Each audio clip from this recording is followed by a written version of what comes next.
नमस्कार, स्वागत है आपका। नमस्ते हिमाचल देख रहे हैं आप, मैं हूं आपके साथ सना वारिस। हेडलाइंस के बाद खबरों को तफसील से जानेंगे और इस वक्त की बड़ी खबर कुल्लू से आ रही, जिसका रुख कर लेते हैं। यहां आसमानी बिजली गिरने से 20 भेड़ें और 40 बकरियों की जान चली गई है। वहीं एक शख्स घायल भी हुआ है। आपको बता दें कि ये घटना कुल्लू के मणिकर्ण में सुखचंद टॉप की बताई जा रही है। जानकारी के मुताबिक गाड़गी गांव का सोनू कुमार नजदीकी क्षेत्र में बकरियां चराने गया हुआ था और रात तकरीबन 2:30 बजे बिजली गिरने के चपेट में उसकी बकरियां और भेड़ आ गईं। तो बड़ी खबर, बारिश और से वैसे ही हिमाचल प्रदेश में आफत दिखाई दे रही है, तो यहां आसमानी बिजली भी गिरी है। कुल्लू से खबर है, आसमानी बिजली गिरने से जानमाल का भी खतरा हुआ है। तुलसी हमारे साथ जुड़ रहे हैं इस खबर पर ज्यादा जानकारी के साथ। उनका रुख कर लेते हैं। तुलसी, कहा जा रहा है कि तकरीबन रात 2:30 बजे की ये घटना है। 20 भेड़ और 40 बकरियों की जान गई है। इस हवाले से क्या प्रशासन ने पीड़ित से कुछ ताल्लुक बनाने की कोशिश की?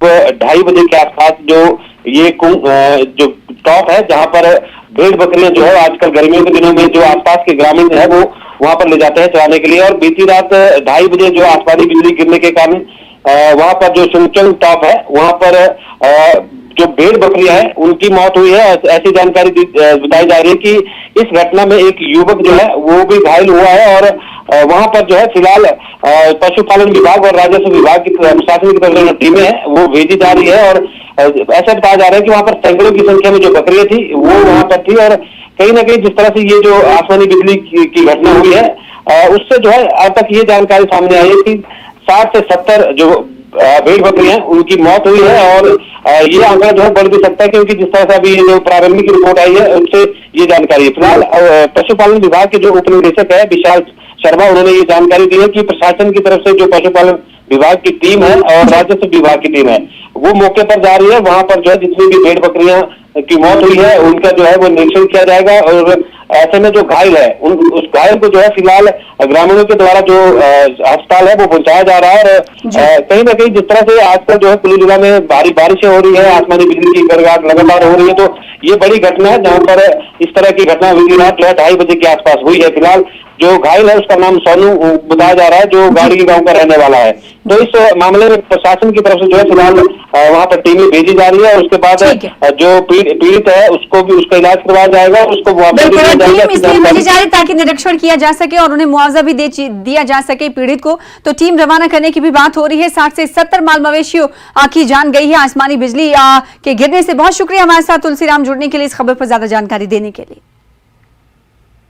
आगे बढ़ेंगे। हिमाचल शिक्षा विभाग में जल्द 5200 शिक्षकों की भर्ती करने की हवाले से कोशिशें होने वाली हैं। इसकी रूपरेखा तैयार की जा चुकी है। इस बार भर्ती के लिए सरकार नया तरीका बताया जा रहा है कि अपना सकती है और एक साथ ही सभी शिक्षकों को भर्ती किए जाने की तैयारी है। तो बड़ी खबर, हिमाचल शिक्षा विभाग में जल्द 5200 शिक्षकों की भर्ती होने वाली है। शिक्षा विभाग पर जो बर्डन है वो कहीं ना कहीं कम होगा। लगातार कई हजार रिक्त पदें हिमाचल प्रदेश में हैं, जिसकी वजह से इसका सीधा असर विद्यार्थियों पर पड़ रहा है, तालीम हासिल करने वाले छात्र छात्राओं पर पड़ रहा है। तो कहीं ना कहीं इस फैसले से, हिमाचल शिक्षा विभाग के इस फैसले से जो विद्यार्थी हैं उन्हें सौगात मिलने वाली है, ये कहना गलत नहीं होगा। तो 5200 शिक्षकों की भर्ती करने वाला है हिमाचल शिक्षा विभाग। इसकी तैयारी, रोड मैप, रूपरेखा की जा चुकी है, तैयार की जा चुकी है। इस बार भर्ती के लिए कहा यह जा रहा है कि सरकार नया तरीका अपनाने वाली है। राजेंद्र हमारे साथ जुड़ रहे हैं इस खबर पर ज्यादा जानकारी के साथ। राजेंद्र, कितनी अहम खबर इसे मानी जाए कि 5200 शिक्षकों की भर्ती जल्द होगी?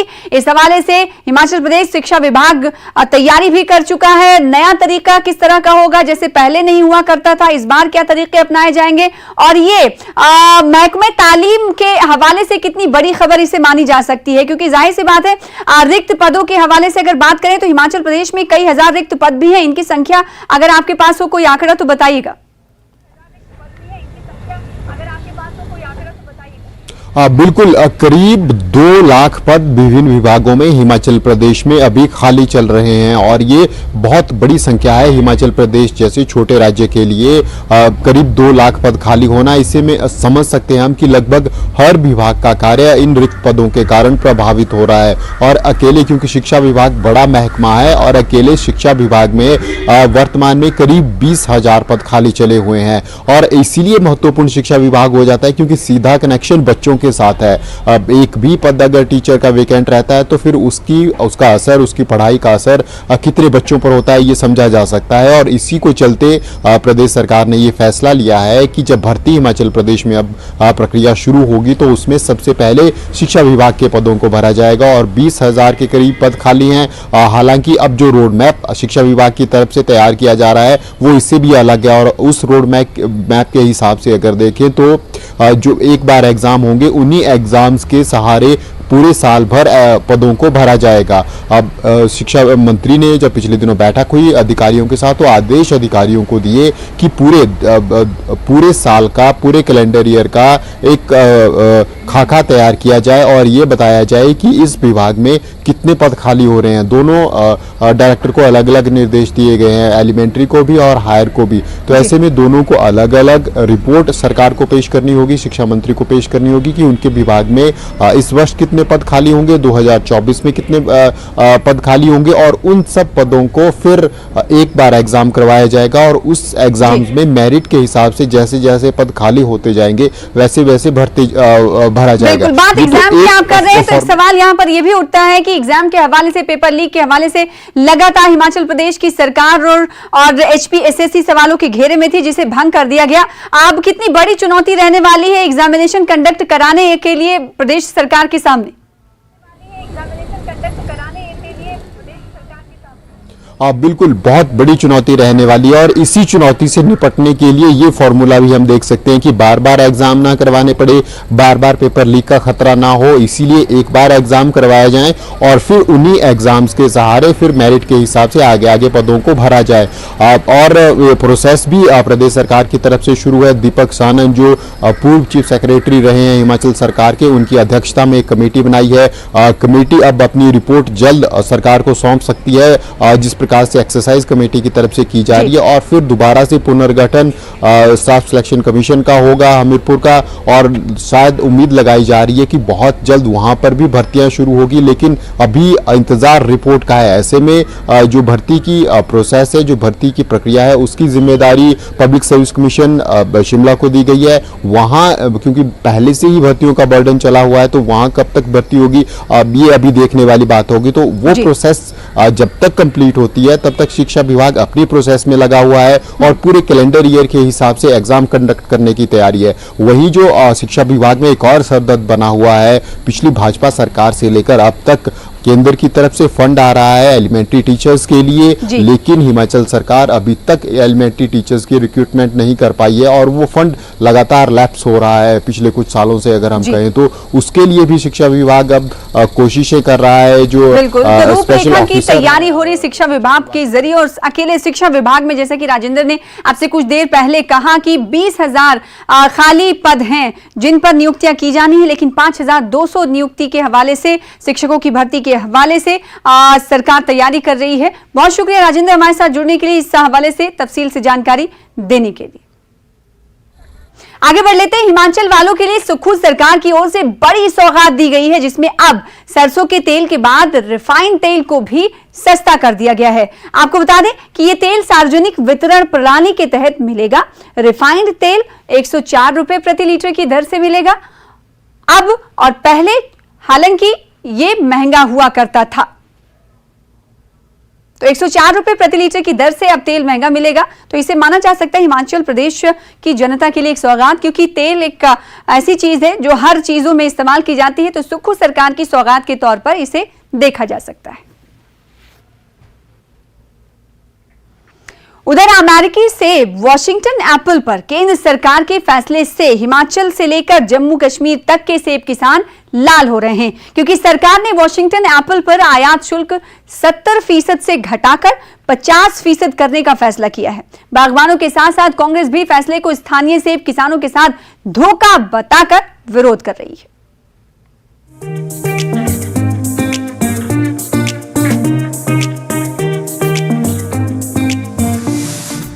ये अमेरिका के मशहूर वॉशिंगटन एप्पल के एक बागान की तस्वीरें हैं।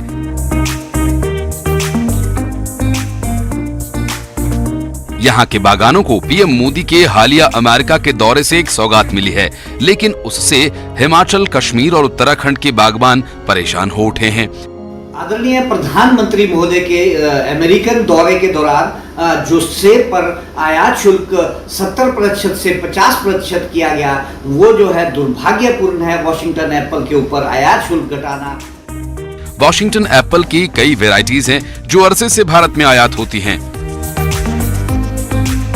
लेकिन साल 2018 में जब अमेरिका ने अपने यहाँ भारत के स्टील और एल्यूमिनियम पर आयात शुल्क बढ़ाया, तो उसके जवाब में भारत में वॉशिंगटन एप्पल सहित अमेरिका से आयात होने वाले 28 वस्तुओं पर 20% रिटेलिएटरी टैरिफ लगा दिया, जिससे वॉशिंगटन एप्पल पर आयात शुल्क बढ़कर 50% से 70% हो गया और भारत में अमेरिकी सेबों के आयात में भारी गिरावट आई थी। मगर पीएम मोदी ने अमेरिका के हालिया राजकीय दौरे के दौरान उन वस्तुओं पर लगाए गए 20% रिटेलिएटरी टैरिफ वापस लेने का फैसला किया, जिससे वॉशिंगटन एप्पल पर आयात शुल्क घटकर फिर से 70 से 50% हो जाएगा, जिसका लाभ अमेरिका को तो होगा ही, लेकिन बाजार में नुकसान भारतीय सेब उत्पादकों को होगा। अरसे से यही हमारी मुतालबा था कि बाहर से जो फ्रूट आ रहा है उस पर टैक्सेस बढ़ने चाहिए ताकि हमारा हॉर्टिकल्चर सेक्टर को कुछ बूस्ट मिले। मगर बदकिस्मती की बात है, अब जब वो खुशखबरी हमने सुनी थी, अब बदकिस्मती की बात है कि गवर्नमेंट ने फिर एक मरतबा वॉशिंगटन एप्पल जो अमेरिका से आता है यहाँ इंडिया में, उस पर 20% टैक्स कम कर दिया, जिसकी वजह से फ्रूट इंडस्ट्री पर बहुत बुरा असर पड़ेगा और हमारे फ्रूट को की बिक्री में भी इसमें कमी वाक़ होगी। तो लिहाजा हमारी गवर्नमेंट ऑफ इंडिया से मोदी बना गुजारिश अपील है कि जो इन्होंने ये फैसला किया, जो इन्होंने ये ऐलान किया, इसको वापस ले ले और जो ये हुक्म है इसको वापस ले ले, ताकि हम अपने मुल्क का, अपने देश का अपना फ्रूट जो हमारे वादी से है और इससे असर पड़ेगा हिमाचल के एप्पल पर भी और उत्तराखंड के एप्पल पर। मगर चूंकि सबसे ज्यादा प्रोड्यूस जो है हॉर्टिकल्चर का जम्मू कश्मीर से, तो जम्मू कश्मीर के फ्रूट ग्रोवर्स में बहुत तशवीश की लहर दौड़ गई है, जिससे कि सीधा नुकसान हमारा हिमाचल प्रदेश, जम्मू कश्मीर, उत्तराखंड के प्रीमियम सेब पर पड़ना निश्चित रूप से तय है, क्योंकि हमारा जो प्रीमियम सेब है उसका डंका जो है पूरी दुनिया में बजता है। खासकर जिला शिमला के हाइट का सेब या किन्नौर का सेब या कश्मीर का कुल्लू डिलीशियस या उत्तराखंड के हाइट का हर्षिल का सेब, ये सारा सेब जो है वो दुनिया में जो है अपना डंका बजाता है। उसके लिए एक बड़ा चैलेंज वॉशिंगटन एप्पल जो है उसके ऊपर जो आयात शुल्क घटाया है। मैं आपको बताना चाहूँगा 2018 से पहले जो है वो लगभग 1 लाख मीट्रिक टन के आसपास वॉशिंगटन एप्पल भारत में आयात होता था, जो कि आज लगभग 20% के करीब रह गया था। स्थानीय सेब बागवान अरसे से विदेश में सेबों पर 100% आयात शुल्क लगाने की मांग करते आ रहे हैं, ताकि बाजार में उन्हें सस्ते विदेशी सेबों से मुकाबला न करना पड़े। उसी मांग पर कुछ समय पहले केंद्र सरकार ने ये फैसला लिया कि विदेशों से 50 रुपए प्रति किलो से कम के भाव वाले सेब आयात नहीं होंगे। तब भी बागवानों आयात शुल्क 100% करने की मांग उठाई थी और अब केंद्र सरकार के फैसले को बागवानों के साथ धोखा बताया जा रहा है। और लड़ाई क्या लड़ रहे हैं लोग? प्रदेश के जो बागवान हैं वो 100% की लड़ाई लड़ रहे थे कि हमारा जो है आप इंपोर्ट ड्यूटी अगर बढ़ाएंगे तब जाके जो है हिमाचल का या जम्मू कश्मीर का जो सेब है वो मार्केट में compete कर पाएगा। तो आपकी कमिटमेंट थी, आप अपनी कमिटमेंट से पीछे हटे हैं। तो ये इसके लिए मुझे लगता है कि जो प्रदेश के बागवान हैं, इनकी जो हमारी और संस्थाएं हैं, वो सब मिलकर इसके लिए लड़ाई लड़ेंगे और सरकार भी इसको बार बार टेकअप कर रही है कि आप जो है 100% को इसको करें। तो ये अपने आप में एक वायदा खिलाफी है प्रधानमंत्री जी की कि प्रॉमिस करने के बाद आपने किया क्या कि उल्टा जो है वॉशिंगटन एप्पल पे 20% इंपोर्ट ड्यूटी कम कर दी। सवाल यह है कि क्या सरकार फिर से बागबानों को लेकर आयात शुल्क और विदेशी सेबों के न्यूनतम मूल्य को लेकर कोई फैसला लेगी, जिससे स्थानीय बागबानों को राहत मिल सके। रणबीर सिंह, न्यूज़ 18 शिमला। ब्रेक के बाद एक बार फिर से आपका स्वागत करते हैं। ऊना में नशा मुक्त अभियान का आगाज हरोली विधानसभा क्षेत्र से हुआ। वहीं हरोली से कांगड़ तक ब्रिस्क वॉक के बाद कांगड़ मैदान में सांस्कृतिक समारोह का आयोजन किया गया। बता दें कि डिप्टी सीएम मुकेश अग्निहोत्री की पहल पर आयोजित कार्यक्रम में राज्यपाल श्री प्रताप शुक्ल ने बतौर मुख्य अतिथि शिरकत की। इस दौरान महामहिम राज्यपाल ने नशे के खिलाफ हेल्पलाइन नंबर का भी शुभारंभ किया। वहीं स्थानीय सांस्कृतिक दलों के साथ साथ प्रसिद्ध पंजाबी गायक मास्टर सलीम और कंवर ग्रेवाल ने भी एक के बाद एक प्रस्तुतियां दी और खूब समा बांधा। कार्यक्रम की शुरुआत वंदे मातरम से। नशा मुक्त हिमाचल, उसकी पहल यहाँ से हरोली से हमने की है। इसको जन आंदोलन बनाएंगे, घर घर तक संदेश पहुँचाएंगे और यहाँ तो पहुँच ही गया। आपने देखा जितनी इन्वॉल्वमेंट पब्लिक की हो गई है, किलोमीटर लंबी लाइनें जो है आपने देखी लोगों की इन्वॉल्वमेंट की। यहाँ आपने देखा कि कांगड़ का ग्राउंड जो है किस ढंग से लोग आए हैं, तो सबको एक संदेश चला गया है कि हमें नशा मुक्त हिमाचल बनाना और किसी की मदद नहीं करनी है, को जो भी सौदागर है। और यहाँ मैं सिर्फ ये कहना चाहता हूँ कि आज के बाद नशे पे प्रहार जो है और ताकत से होगा, पहले से ज़्यादा ताकत से प्रहार होगा। नशा वालों को जो है, जो सौदागर हैं, उनको हम उखाड़ फेंकेंगे जन सहयोग से। ऊना के सेंसुवाल में मेरा बूथ सबसे मजबूत अभियान के तहत कार्यक्रम का आयोजन किया गया, जहां प्रधानमंत्री नरेंद्र मोदी का लाइव संबोधन दिखाया गया, जिसमें प्रधानमंत्री ने भाजपा कार्यकर्ताओं को आने वाले समय में एकजुट होकर काम करने के साथ साथ भाजपा कार्यकर्ताओं से आमजन के साथ संपर्क बनाने का आह्वान किया। इस मौके पर अनुराग ठाकुर ने कहा कि प्रधानमंत्री नरेंद्र मोदी के नेतृत्व में भाजपा शानदार काम कर रही है और वर्ष 2024 के लोकसभा चुनाव के लिए यही भाजपा की जीत का यही आधार भी बनेगा। इसके अलावा विपक्षी दलों को निशाने पर लेते हुए केंद्रीय मंत्री ने कहा कि विपक्ष की एकता महज एक दिखावा है। देश इनकी तरफ देखता है तो एक ऐसे भ्रष्ट चेहरों की 15 लोग नजर आते थे अलग अलग राजनीतिक दलों के, तो उसमें कुछ नजर नहीं आता है। न इनके पास नेता है, न नीति है, और नीयत में भी खोट है और भ्रष्टाचार से दामन खराब है। कि बूथ पर सेवा भाव के साथ काम करना है, लोगों की समस्याओं का समाधान करना है। हमें ऐसे ऐसे कार्य जमीन पर करने चाहिए पोलिंग बूथ पर, जहां पर लोग हमसे और जुड़ सकें। अन्य योजनाओं के बारे में भी कैसे जुड़ा जा सकता है, ये प्रधानमंत्री जी ने बताया। और कैसे सेवा भाव के साथ संगठन को मजबूत करना, ये प्रधान सेवक ही बता सकता है, ये कोई और नहीं। और मोदी जी ने प्रधान सेवक के रूप में ही देश की सेवा की है, इसीलिए गरीब कल्याण के कार्य तेजी के साथ हमारी सरकार में हुए। मनाली में बीजेपी के महाजन संपर्क अभियान का आगाज हुआ। पूर्व शिक्षा मंत्री गोविंद सिंह ठाकुर ने अभियान की शुरुआत की। अभियान के तहत बीजेपी के नेता और कार्यकर्ता लोगों को के बीच जाकर उन्हें मोदी सरकार के 9 सालों का कार्यकाल की उपलब्धियां बता रहे हैं। बीजेपी ने 2024 के लोकसभा चुनाव में जीत हासिल करने के मकसद से देश भर में महाजन संपर्क अभियान शुरू किया है, जिसके तहत ज्यादा से ज्यादा लोगों को बीजेपी से जुड़ने की कोशिश की जा रही है। जनता पार्टी की सरकार को बन करके 9 वर्ष पूरे हो चुके हैं और इन 9 वर्षों का पूरा होने पर भारतीय जनता पार्टी पूरे देश भर में महाजन संपर्क अभियान का कार्यक्रम कर रही है और जिसमें 9 साल की मोदी सरकार की उपलब्धियों को लेकर के हर घर तक पहुंचने का काम है।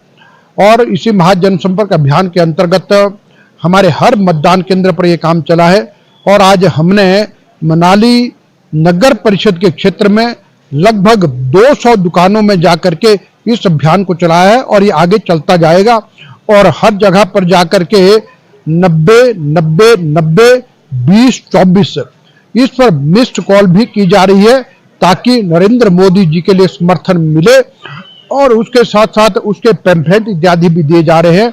तो ये कार्यक्रम हमारा आज बहुत सफल रहा। वहीं नाहन में बीजेपी प्रदेश अध्यक्ष डॉक्टर राजीव बिंदल ने मेरा बूथ सबसे मजबूत अभियान के तहत पार्टी कार्यकर्ताओं के साथ प्रधानमंत्री का संबोधन सुना। इस दौरान बीजेपी प्रदेश अध्यक्ष ने कहा कि बीजेपी की ओर से देश भर में पार्टी को मजबूत करने और बूथ को मजबूत करने का शानदार काम किया जा रहा है। उन्होंने कहा कि भारतीय जनता पार्टी देश की एकमात्र ऐसी पार्टी है जहां कार्यकर्ताओं का सम्मान होता है और खुद पीएम कार्यकर्ताओं से सीधा संवाद करते हैं। उन्होंने कहा कि पार्टी का कार्यकर्ता पार्टी की विचारधारा है और बीजेपी पार्टी कार्यकर्ता आधारित पार्टी है। आगे बढ़ेंगे। बिलासपुर के झंडुता में इंटेक ने अपनी मांगों को लेकर निकाली है रैली। इस दौरान इंटेक के कार्यकर्ताओं ने प्रदेश सरकार के खिलाफ नारेबाजी भी की और प्रदेश सरकार पर आरोप लगाते हुए कहा कि सुक्खू सरकार के गठन को 6 महीने से ज्यादा का वक्त हो चुका है, लेकिन सरकार भाजपा की नीतियों का पर मोहर लगाकर प्रदेश के हजारों मजदूरों के हितों के साथ खिलवाड़ कर रही है। हम जो प्रोटेस्ट रैली निकाल रहे हैं, हम सरकार से आग्रह करते हैं, माननीय सुक्खू जी से आग्रह करते हैं कि कम से कम जो लाभ इनको मिल रहे थे उनको लागू किया जाए, और नहीं तो आने वाले समय में हम जो है बहुत बड़ा उग्र एक आंदोलन करने जा रहे हैं। क्योंकि आज भी आप देख रहे हैं कि हजारों की संख्या में हमारे यहाँ पर महिला मजदूर और दूसरे सभी मजदूर इकट्ठे हुए हैं, और अगर इसी तरह का रवैया सरकार का रहा तो आने वाले समय में इलेक्शन भी 24 के आ रहे हैं, उनमें भी फर्क पड़ेगा। लोगों में आक्रोश बहुत ज्यादा है, पूरे जितने भी क्लेम है वो भी पेंडिंग है और रजिस्ट्रेशन भी पेंडिंग है, और किसी भी आदमी को कोई भी लाभ नहीं मिल रहा है, जबकि सरकार के पास 950 करोड़ रुपया मजदूरों का पड़ा हुआ है। फिलहाल इसी के साथ नमस्ते हिमाचल में इतना ही। प्रदेश की तमाम खबरों को देखने के लिए हमारे साथ बने रहिए। इसके अलावा जम्मू कश्मीर और लद्दाख की अहम खबरें भी जारी रहेंगी। बने रहिए हमारे साथ। नमस्कार।